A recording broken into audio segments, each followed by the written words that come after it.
أعمالنا من يهده الله فلا مضل له ومن يضلله فلا هادي له ونشهد أن لا إله إلا الله وحده لا شريك له أما بعد قال الله تبارك وتعالى في كلامه المجيد والفرقانه الحميد أعوذ بالله من الشيطان الرجيم بسم الله الرحمن الرحيم وما خلقت الجن والإنس إلا ليعبدون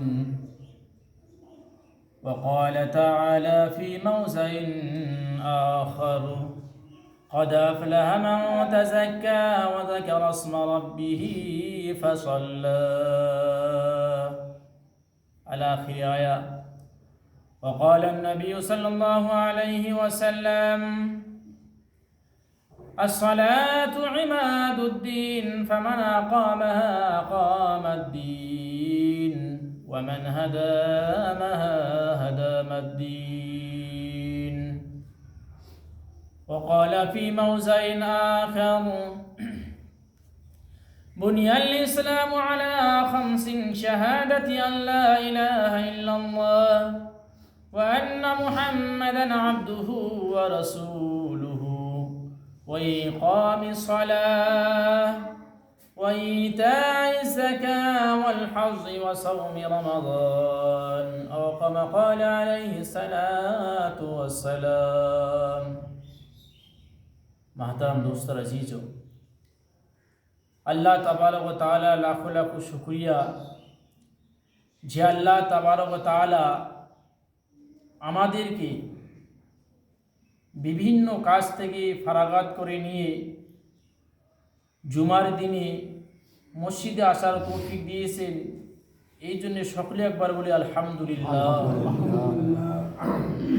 তারপরে পরে জানাই বিশ্ব নবী হযরত মুহাম্মদ মুস্তাফা সাল্লাল্লাহু আলাইহি সাল্লামের উপর লাখো দরুদ ও সালাম। সকলে বলি সাল্লাল্লাহু আলাইহি ওয়াসাল্লাম। দোস্তর আজিজো, আল্লাহ তাবারক ওয়া তাআলা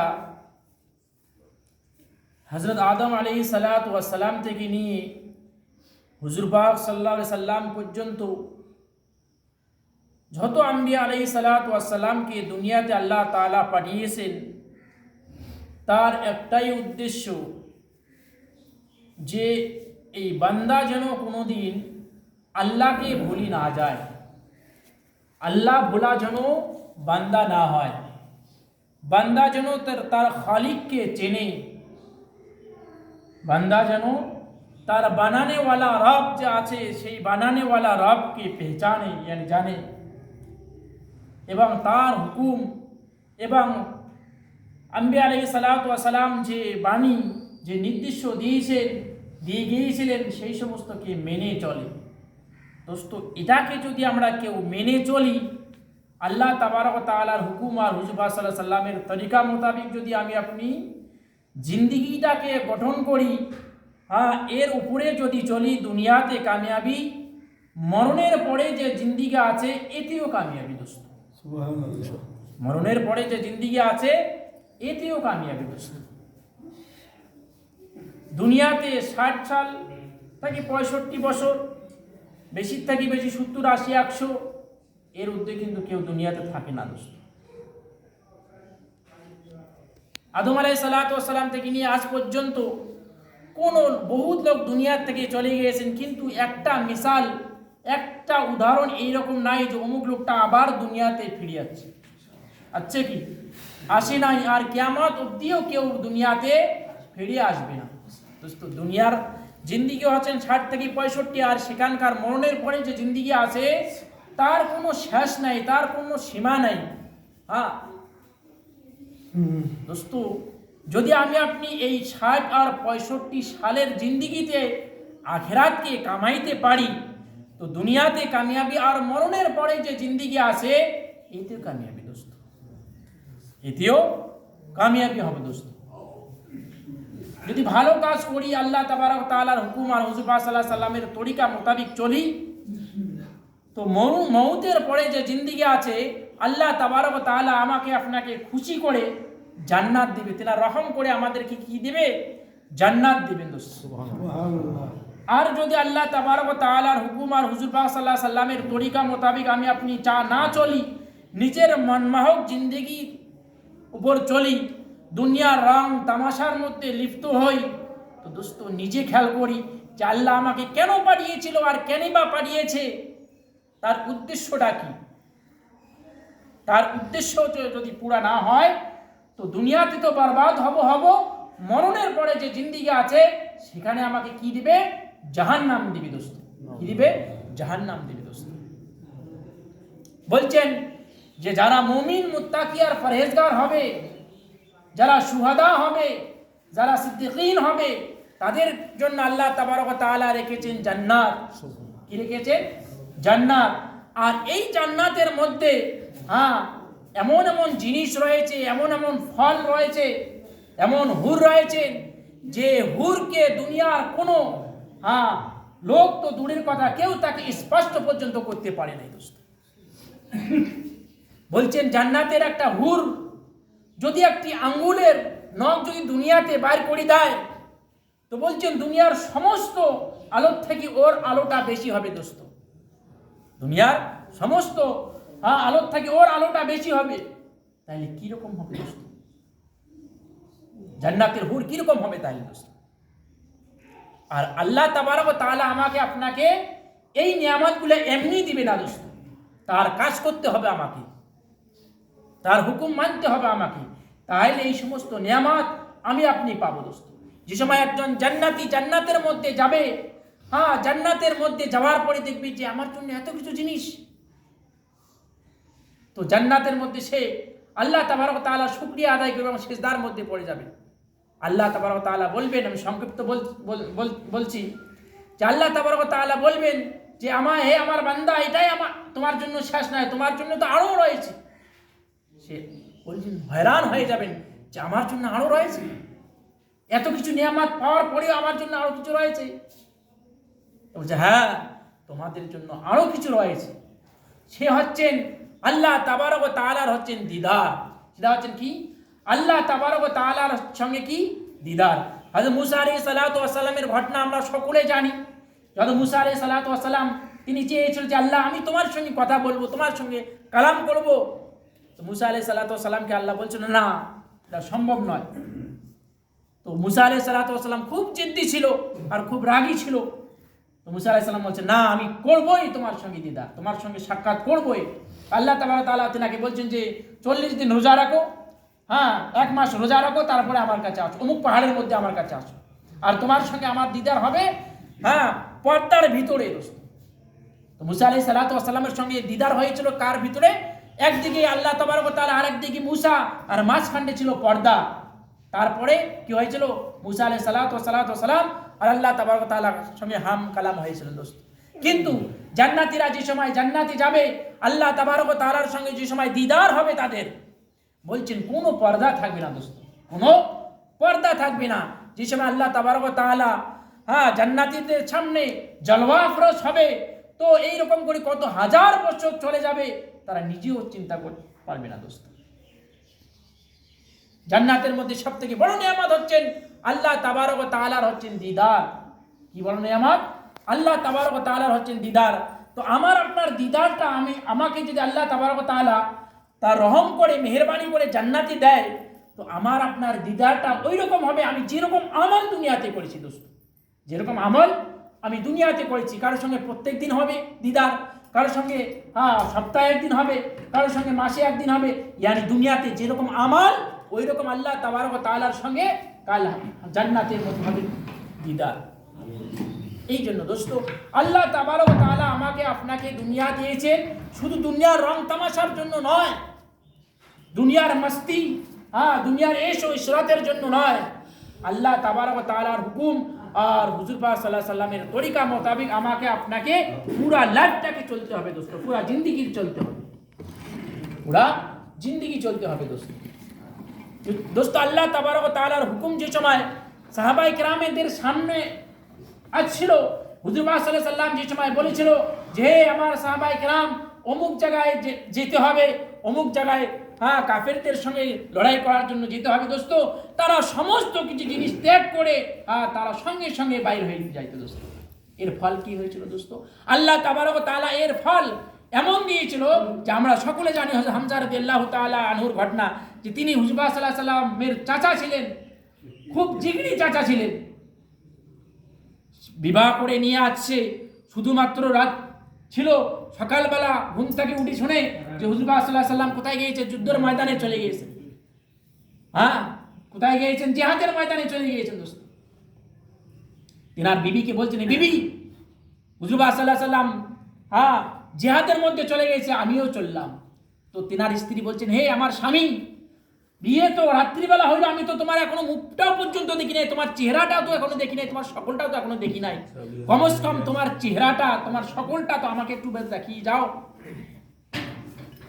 আর কেন দেখতে চাইছিল? যে আমি এই জন্য দেখতে চাই তোমার চেহারাটা, যেন কালকে তোমাকে তোমার চেহারা দেখে আমি কি করতে পারি, পেহচান, বুঝতে পারি যে অমুক আমার স্বামী ছিল। হামজা রাদিয়াল্লাহু তাআলা আনহু জবাব দিয়েছিল, না হে আমার স্ত্রী, তুমি জেনে রাখো, তুমি যদি আমার জন্য সবর করো, আর আমি যদি জিহাদের ময়দানে যে কি হয় শহীদ হয়ে যাই, আল্লাহ তাবারক ওয়া তাআলা আমাকে আপনাকে কাল হাসরের ময়দানে আমাকে কি করে দিবেন, তোমার সঙ্গে আমাকে সাক্ষাৎ করে দিবেন দোস্ত। সুবহানাল্লাহ। দোস্ত গোসল পর্যন্ত করেন নাই, ওই অবস্থায় আল্লাহর রাস্তায় চলে গেছিলেন দোস্ত। যে সময় যুদ্ধ জিহাদ ফাতা হইল, মুসলমানরা যে সময় জয়ী হইল, তো সমস্ত লাশগুলো এক জায়গায় করতেছে। সাহাবায়ে কেরাম দেখতে যেতে তার চাচা হামজা রাদিয়াল্লাহু তাআলা আনহু সে নাই ময়দানের মধ্যে। চতুর্দিকে ওই রকম কি তালাশ নিল, দেখার পরে এক জায়গাও নাই। আল্লাহ তাবারক ওয়া তাআলা জনাবে রাসূলুল্লাহ সাল্লাল্লাহু আলাইহি সাল্লামকে বলল, হে আমার দোস্ত, হে আমার হাবিব, তোমার চাচা চিন্তা তুমি করো না, তোমার চাচাকে আমি আল্লাহ তাবারক ওয়া তাআলা জান্নাতের ফেরেশতা দিয়ে তেনাকে কি করেছি, গোসল দিয়েছি দোস্ত। সুবহানাল্লাহ। কিসের জন্য দিয়েছে দোস্ত? আল্লাহ তাবারক ওয়া তাআলার হুকুম আর হুজুর পাক সাল্লাল্লাহু আলাইহি সাল্লামের যে সময় নুরানি চেহারা আর যে সময় আমলটাকে নিয়ে এসেছেন তার মধ্যে, তারপরে এই মাকামটা তেনারা পেয়েছেন দোস্ত।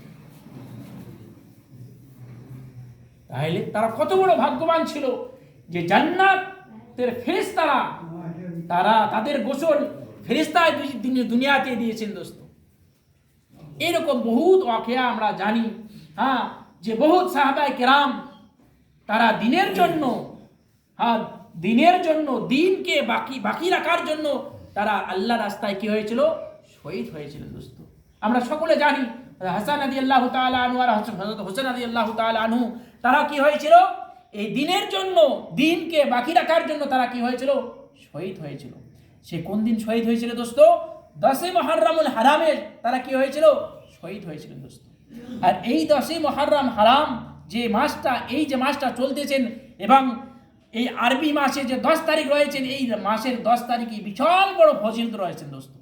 হুজুর পাক সাল্লাল্লাহু আলাইহি সাল্লাম যে সময় মক্কা ছেড়ে মদিনায় হিজরত করলো, তো সেখানে গিয়ে দেখেন যে তারা ইহুদি নাসরা যারা আছে, তারা সেই দিনে কি করে রোজা রাখে। তেনাদেরকে জিজ্ঞাসা করলেন, ভাই তোমরা অমুক দিনে রোজা রাখো, কি ব্যাপার, কি কারণ? তো ইহুদি এবং নাসরা তেনা হুজুর পাক সাল্লাল্লাহু সাল্লামকে বলল যে এই দিনে, এই 10 মুহররমে হারামের দিনে হযরত মুসা আলাইহিস সালাতু ওয়াস সালাম ফিরাউনের কাছে নাজাত পেয়েছিল। আর ফিরাউন সেই দিন আল্লাহ তাআলা ফিরাউনকে সেই দিন দুনিয়া থেকে মিটিয়ে দিয়েছিলেন দোস্ত। এরকম বহুত ওয়াকিয়া যে হযরত আদম আলাইহিস সালাতু ওয়াস সালামকে আল্লাহ তাবারক ওয়া তাআলা এই 10 মুহররমুল হারাম এর দিনে জান্নাতের মধ্যে দাখিল করেছিল এবং জান্নাতের মধ্যে ওই দিনে বাইর করেছিল। এই জন্য আমরা কি রাখি, রোজা রাখি। তারা রোজা রাখছিল কয়টা, একটা করে রোজা রাখতো দোস্ত। হুজুর পাক আলাইহিস সালাতু ওয়াস সালাম যে সময় এই সমস্ত কিচ্ছা শোনার পরে বলল যে আমরাও তো মুসা আলাইহিস সালাতু ওয়াস সালামের অংশীদার, আমরা ফির কেন ওই সমস্ত আমল থাকি পিছিয়ে যাই, আমরা কেন ওই সমস্ত আমল থাকি বঞ্চিত থাকি। সাহাবায়ে কেরামকে বলল যে হে সাহাবায়ে কেরাম, এরা একটা রোজা রেখেছিল ঠিক, কিন্তু আল্লাহ তাবারক ওয়া তাআলা আমাকে যদি দুনিয়াতে বাঁচিয়ে রাখে আগাম সামনের মুহররমের দিন, তো আমরা একটা নয়, একটার পরিবর্তে 2টা রোজা রাখবো। সেটা 10 তারিখ আর 11 তারিখ, কিংবা 9 তারিখ কিংবা 10 তারিখ। এই জন্য 2টা রোজা রাখবো যে ওদের মুখালিফাত যেন আমাদের রোজাটা হয়, ওদের খেলাফ যেন, ওদের উল্টা যেন আমাদের রোজাটা হয়। ওরা একটা রেখেছিল, আমরা রাখবো কয়টা? 2টা দোস্ত। আর এই দিনে, এই মুহররমের দিনে আল্লাহ তাবারক ওয়া তাআলা কিয়ামতকে কি করবেন? কিয়ামত হবে দোস্ত এই দিনে। বহুত ওয়াকিয়া দোস্ত এই দিনে রয়েছে, এবং এই দিনের বিশাল বড় ফজিলত যে আল্লাহ তাবারক ওয়া তাআলা হুজুর সাল্লাল্লাহু আলাইহি সাল্লাতু ওয়া সাল্লাম বলছেন যে শাবান মাসটা হচ্ছে আল্লাহ তাবারক ওয়া তাআলার মাস। শাবান মাস কার মাস? ইয়ানি মুহররম মাসটা যে আছে, মুহররম মাস, এটা হচ্ছে কার মাস? আল্লাহ তাবারক ওয়া তাআলার মাস। এবং সাহাবায়ে কেরাম রিজওয়ানুল্লাহি তাআলা আলাইহিম আজমাইনকে হুজুর আলাইহিস সালাতু ওয়াস সালাম তাগিদ করতো যে এই মাসে রোজা রাখার জন্য দোস্ত। এই জন্য দোস্ত এই মাস রয়েছে আমাদের সামনে, এই মাস চলতেছে, আমরাও যেন আল্লাহ তাবারক ওয়া তাআলা আমাদেরকে যেন এই মাসে কমসে কম 2টা রোজা রাখার তৌফিক দেন। এই মাসের রোজা যে আছে, এই মাসের রোজা কিন্তু এর আগের উম্মতের উপর ফরজ ছিল, কিন্তু যে সময় রমজান আমাদের উপর এসে নাযিল হইল, রমজান শরীফের রোজা যে সময় আমাদের উপর ফরজ হইল, তো বলছে এই যে শাবান মুহররমের যে রোজা আছে, এই মুহররমের রোজাটাকে আল্লাহ তাবারক ওয়া তাআলা আমাদের উপর কি করে দিয়েছেন? নফল করে দিয়েছেন, এবং রমজানের রোজাকে ফরজ করে দিয়েছেন। দোস্ত যদি আমরা রোজা থাকি, রোজা রাখি, তো এর ফজিলত বহুত বড় সওয়াব। আর যদি না রাখতে পারি তো বলছে কোনো গুনাহ নেই, এত যদি রাখতে পারি তো বিশাল বড় ফজিলত, বিশাল বড় সওয়াব। আল্লাহ তাবারক ওয়া তাআলা আমাদেরকে সবাইকে শোনার থেকে বেশি বেশি আমল করার তৌফিক দান করে দেখ। বাকি আলোচনা মুহররম সম্পর্কে আগামী সপ্তাহে হবে ইনশাআল্লাহ। সুন্নত